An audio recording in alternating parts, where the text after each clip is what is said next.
Chegamos ao quarto tópico da nossa lição da Escola Sabatina, desejando o leite verdadeiro da palavra. Agora nós vamos entender um pouco acerca da palavra de Deus como um alimento para as nossas vidas.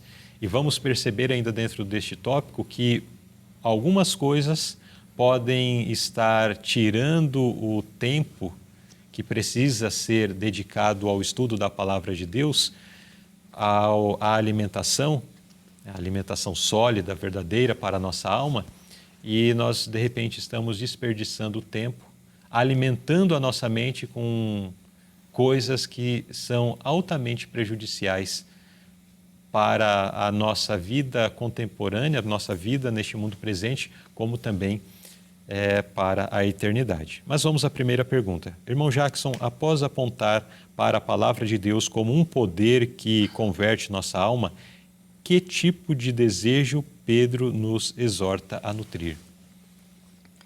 Então, Pedro, ele fala que nós devemos nutrir o desejo de nos alimentar com o verdadeiro leite. Quando nós falamos em leite, em alimentar-se com leite, nós pensamos em quê? Em bebês, não é isso? Uhum. Em crianças recém-nascidas, quando estão ali nos primeiros meses de desenvolvimento. Então, se uma criança que está nessa fase de amamentação, exclusiva, né, de amamentação, quando ela começa a chorar, geralmente a mãe, ela reconhece qual o desejo daquela criança, né? Uhum. Então, o desejo dela é se alimentar do leite. E aquele leite, ele traz todos os nutrientes que aquela criança precisa naquela fase do seu desenvolvimento. Com o passar do tempo, então, agora é implementado outros tipos de alimento e até mesmo outros tipos de leite, não é isso? Mas aqueles outros alimentos que são implementados também têm o seu valor, mas não é tão nutritivo quanto o verdadeiro leite, que é o leite materno, né? Que é o leite da mãe. Então, Pedro, usando essa analogia, falando a respeito do leite, ele fala que nós devemos desejar, o nosso desejo como meninos novamente nascidos, ou seja, recém-nascidos, é o leite racional, ou seja, o leite espiritual, não falsificado, porque existem muitos alimentos, muitos leites, que inclusive, infelizmente, milhares e milhares de pessoas têm utilizado, que é um leite falsificado. Uhum. Não é um leite puro, leite verdadeiro, leite que tem nutrientes, os né? nutrientes que realmente Deus quer que nós utilizemos na nossa alimentação espiritual. Então, o propósito dessa alimentação correta é que nós cresçamos, que o ser humano desenvolva espiritualmente. Uhum. Assim como a criança, ao alimentar-se do leite materno, ela tem assim uma explosão de crescimento, não é mesmo, irmão Luzilei? Os primeiros meses de vida, semanas e meses de vida, a criança cresce assim de uma forma bastante acelerada, engorda de uma forma que, se mantivesse nesse mesmo ritmo, ultrapassariam muitos metros de altura. Verdade. Então, queridos irmãos, o desejo de Deus é que nós, em nosso coração, desejemos nos nutrir, nos alimentar do verdadeiro leite. E veja só, como é que nós nos alimentamos desse leite? Através da palavra de Deus, da Bíblia Sagrada. Uhum. Essa é uma ferramenta, aqui inclusive o nosso estudo, nosso objeto de estudo hoje, né? Sim. Então, o último tópico da nota fala que nenhum conhecimento é tão firme, tão consistente, tão abrangente quanto aquele obtido a partir do estudo da palavra de Deus. Então, você quer ter um crescimento firme, consistente, abrangente, o estudo da palavra de Deus. Uhum. De forma frequente, de forma diária, E assim Deus ele vai acrescentando conhecimento, graça e uma nova experiência na vida da pessoa que faz o uso correto da palavra de Deus. E ainda outra parte da nota, que toda nota ela é muito interessante, né? Sim, Muito importante. sim. Dá vontade de ler toda, mas não temos tempo para isso. Você pode ler depois completa. Mas voltando um pouquinho, fala, ó, se a palavra de Deus fosse estudada como deveria, as pessoas teriam uma amplitude de mente, uma nobreza de caráter que raramente se vê hoje. Que importante, né? Estudar a palavra de Deus, abrir as Escrituras, alimentar a nossa mente, alimentar o nosso intelecto, nos provê de riqueza, nos provê de recursos que são percebidos já nesta vida. A pessoa que estuda a palavra de Deus, submete a sua vontade e a vontade de Deus revelada na sua palavra, ela demonstra já nesta vida através, sendo alguém diferente, né? E quando a negligência automaticamente se percebe também. Pergunta B. Cite uma das razões pelas quais as pessoas se recusam a estudar a palavra de Deus. Aqui na citação de João capítulo 3, versículo 19 e 20, fala a respeito da luz que veio ao mundo. Porém, os homens amaram mais as trevas do que a luz. Por quê?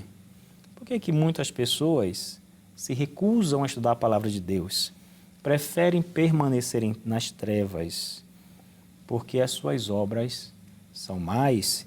Elas não querem que essas obras venham à luz, venham diante da luz. Salmos capítulo 119, versículo 105, não está aqui na lição essa passagem, mas fala que lâmpada para os meus pés é a tua palavra e luz para os meus caminhos. Então a palavra de Deus, ela é lâmpada. A palavra de Deus, ela é luz, como fala o versículo. E quando nós fazemos uso dessa luz, nós temos agora condições de ter uma iluminação que vai nos mostrar de forma clara quais são os obstáculos que tem no nosso caminho, quais são os defeitos ou as falhas que existem em nós mesmos. E as pessoas, elas têm um receio de se comprometer com a verdade. Essas pessoas que recusam o estudo da palavra de Deus têm um receio do compromisso com a verdade. Você já viu alguém falar, não, eu não quero ouvir, não quero ler a Bíblia, não quero que você me fale sobre isso, porque eu não quero me comprometer.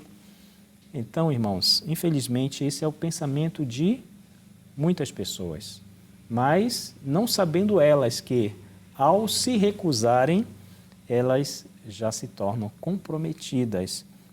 A nota fala, você negligencia as Escrituras, você menospreza e descarta os testemunhos, porque elas criticam os pecados que de que mais gosta e abalam o conforto que sente em relação a si mesmo. Então, a palavra de Deus, ela nos dá nos chacoalha, né? Ela nos faz acordar para a realidade. Mas muitas pessoas, elas têm receio com relação a isso. Elas preferem o seu estado, a sua condição atual, a sua vida, as suas práticas, viver nas trevas, mas não querem ter as suas atitudes reprovadas por meio da palavra de Deus, que é a luz, que é a lâmpada para a vida dos seres humanos. Muito bem, então a palavra de Deus tem esse poder, né, de trazer à mostra aquilo que está diferente com a palavra, e isso causa desconforto para aquele que está em pecado. Mas esse desconforto nós precisamos sofrer, né, e sofremos quando estudamos a palavra de Deus.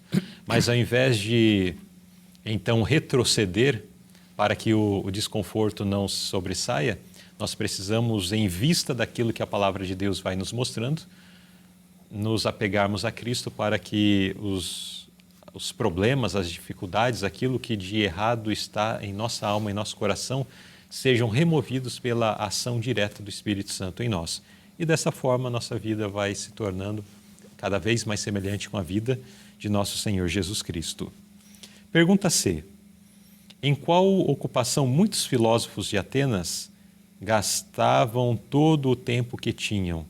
E que problema semelhante enfrentamos hoje, especialmente com o uso excessivo da internet e das redes sociais? Irmão Jackson, qual era o problema dos cristãos? Não, qual era o problema dos atenienses, não dos cristãos, né? Os cristãos tinham seus problemas também lá no primeiro século, assim como nós temos os nossos no século em que estamos vivendo.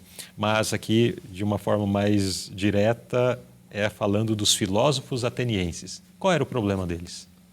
Muito bem.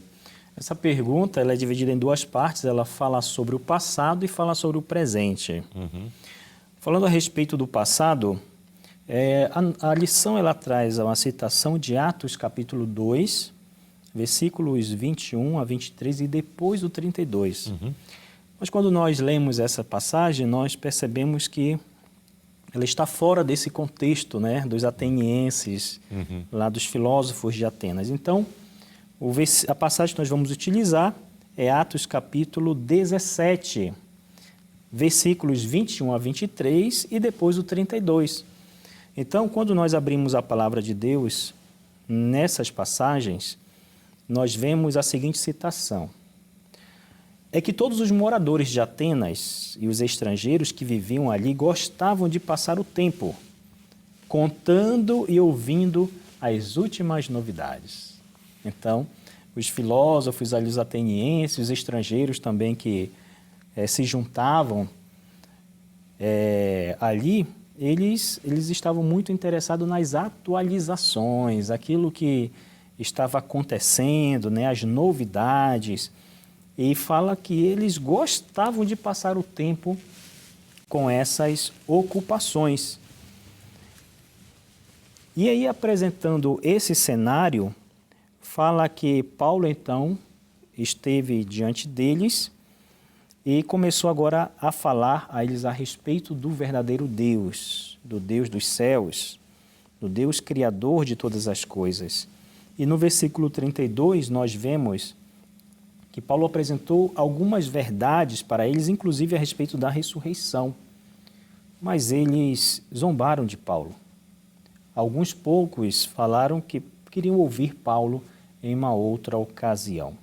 Então, queridos irmãos, os atenienses, os filósofos, eles estavam buscando na sua vida excitações, coisas novas e inovações e, por que não dizer, as fofocas, né, as atualizações do dia a dia. Essa era a situação dos atenienses no passado. E nos dias de hoje, será que nós enfrentamos algo semelhante relacionado ao uso excessivo da internet, das redes sociais? E vale lembrar que o WhatsApp é uma rede social também, né? Quantas vezes se pega no celular durante o dia para verificar se tem mensagem nova ali no WhatsApp? É a mesma coisa dos filósofos lá que queriam saber de novidades. Quando abrimos o WhatsApp para ver se tem mensagem nova, nada mais é do que a procura de novidades. Novidade, o que está acontecendo, né? No Instagram também, no Facebook. Enfim, nas redes sociais como um todo. O que está acontecendo, né? Deixa eu dar uma olhadinha aqui. Portais de notícia. Deixa eu dar uma olhadinha aqui nas atualizações. Irmãos, devemos ter muito cuidado, porque existe um Deus, que é o Deus deste século, não é o Deus verdadeiro, mas é o Deus de muitas pessoas, que tem cegado o entendimento das pessoas para que o Evangelho não tenha na vida deles o efeito que Cristo quer realizar na vida dessas pessoas. Então, as redes sociais, o uso excessivo da internet, ela tem trazido prejuízos para muitas pessoas, inclusive, ou podemos dizer, para uma classe mais numerosa, que são os jovens. Sabemos que todas as faixas etárias estão envolvidas, né? Mas os jovens, especialmente. Existe um apelo aqui na nota, direcionada para os jovens. Quando a irmã White, inspirada por Deus, escreveu essas palavras, os jovens da sua época tinham também as suas dificuldades e queriam estar atualizados, queriam inovações, queriam coisas excitantes, coisas que traziam para eles uma sensação de prazer. E o que era que eles buscavam? O que eles buscavam? Eles buscavam histórias emocionantes, leituras que agora traziam um sentimento de excitação, de prazer. E aí tem uma pergunta: será que após a leitura desses livros, desses contos, dessas fábulas, a mente da pessoa ela teria prazer em estudar a palavra de Deus ou teria desinteresse em ler a palavra de Deus? Aí eu pergunto para você, após assistir um filme excitante, um filme agitado, um filme com conteúdos pornográficos, um filme que seja um filme sanguinário, que tenha muita morte, muito sangue, será que você teria prazer em sentar e abrir a palavra de Deus para ler a palavra de Deus? Ou o seu desejo é sempre buscar mais e mais coisas excitantes? Bom, Jackson, o irmão colocou uma coisa mais drástica, né? De repente, mais levado à questão aí da sensualidade, mais levado à questão da violência, porque são coisas assim mais marcantes. Sim. Mas se formos levar assim a uma consideração mais ampla disso, nós vamos perceber que mesmo filmes tranquilos, tidos até como religiosos, eles levam a mente a se acostumar com uma entrega muito fácil, com algo que gera prazer por estar ali no ócio, né, acompanhando aquilo dali. E mesmo essas coisas, esses filmes mais leves, não estou dizendo aqui que não vamos assisti-los em algum momento, mas quando isso se torna uma rotina, assiste um, assiste outro, a mente fica viciada em consumir esse tipo de conteúdo. Ainda que não seja necessariamente de cunho sexual ou de cunho de violência em si. Até coisas que poderíamos dizer assim que é muito bom, é até saudável e tal, mas a frequência, a rotina, o hábito que se constrói corrói tanto e tanto tempo que estudar a palavra de Deus, que exige um pouco mais de energia e concentração enfim, de estar ali buscando aqui e acolá para buscar o entendimento da palavra de Deus, já se torna um trabalho um pouco mais enfadonho de se fazer. É muito mais fácil sentar na frente de uma tela e assistir, ficar recebendo, né? Tá tudo pronto ali sendo entregue, tudo pronto sendo entregue. Daí quando você pega e abre as escrituras para ler, de repente você se depara com uma palavra que daí já vai ter que olhar no dicionário, ou de repente vai ter que comparar com uma outra versão da Bíblia, ou de repente você vai ter que comparar com outro texto dentro da Bíblia para você ver, para entender exatamente o que está ali. Daí se torna algo chato de fazer. Mas não porque é chato, é porque a mente está viciada em coisas fáceis de serem realizadas. E, infelizmente, muitos até terceirizam o estudo que deveriam fazer da palavra de Deus para que outros entreguem, né? Através de vídeos, de pregadores, que às vezes até misturam um punhado de coisa falsa lá pelo meio, e as pessoas estão consumindo. Às vezes recebo no WhatsApp o compartilhamento de pessoas que ficam compartilhando vídeos. Olha o que fulano disse sobre tal coisa, que profecia está acontecendo, que Israel, que isso, que aquilo, olha só. Sou sincero em dizer, e eu já percebi que muitos já deixaram de fazer isso, não envia para mim porque eu não assisto. Essas coisas mais complicam do que explicam. A palavra de Deus está aqui, vamos ouvi-la, vamos estudá-la, e aqui nós vamos encontrar. E vamos sair desta